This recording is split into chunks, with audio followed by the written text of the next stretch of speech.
नीरज जी, बहुत बहुत स्वागत है आपका कनक न्यूज में। आज पूरा देश स्तब्ध है पूर्वतन प्रधानमंत्री डॉक्टर मनमोहन सिंह के निधन में। कैसे याद करते हैं आप आज उनको? देखिए, पूरा देश शोकाकुल है क्योंकि आज भारतवर्ष ने अपने सबसे सपूत जो आज तक इस भारतवर्ष में रहे उनमें से एक ऐसे सपूत को खो दिया है। और ये ऐसा डैमेज है इस देश के लिए जो इररिपेयरेबल है। आज हम लोग बात करते हैं कि हमारा देश एक युवा देश है जिसकी मीडियम एज लगभग 30 साल के आसपास है।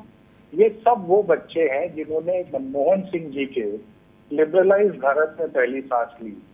उन्होंने उस चैलेंज को कभी नहीं देखा कि दुनिया हमें कैसे विकसित श्रेणी के देश की तरह देखती थी, क्योंकि 1991 में मनमोहन सिंह जी ने जिस तरीके की इकोनॉमिक पॉलिसी हम लोगों को दी, हम लोगों को विश्व पटल पर उन्होंने कॉम्पिटिटिव बना दिया।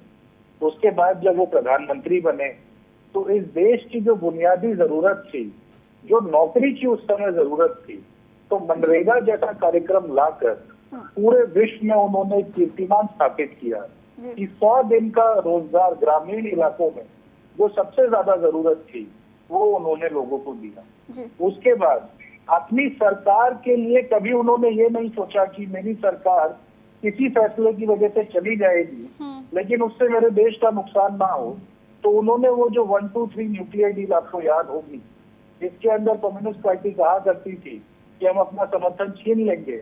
नीरज जी, जब डॉक्टर मनमोहन सिंह के बारे में हम बात करते हैं, याद करते हैं उनको भारतीय अर्थव्यवस्था के भीष्म पितामह बोला जाता है। अगर आज हम भारतीय अर्थनीति को बहुत आगे जाते हुए देखते हैं, उनमें डॉक्टर मनमोहन सिंह की भूमिका को आप कैसे आंकते हैं? ये तो पूरे विश्व ने देखा कि 1990 के दौर में जो हमारी आर्थिक परिस्थिति थी वो बहुत खराब हो रही थी। हमारे ऊपर ILO के टैरिफ थे, वर्ल्ड ट्रेड ऑर्गेनाइजेशन हम लोगों से ये कहती थी कि आप हमारे यहाँ का सब सड़ा हुआ माल रखिए।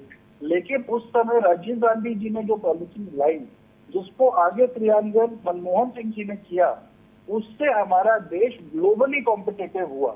और जब हमने अपनी इम्पोर्ट पॉलिसीज को, अपनी इकोनॉमी को दुनिया के लिए खोला, तो उसका रिजल्ट आज आप देखते हैं कि 4 ट्रिलियन की इकोनॉमी आज हम बन के दुनिया की जो चौथी बड़ी अर्थव्यवस्था है उसकी नींव मनमोहन सिंह जी ने रखी थी।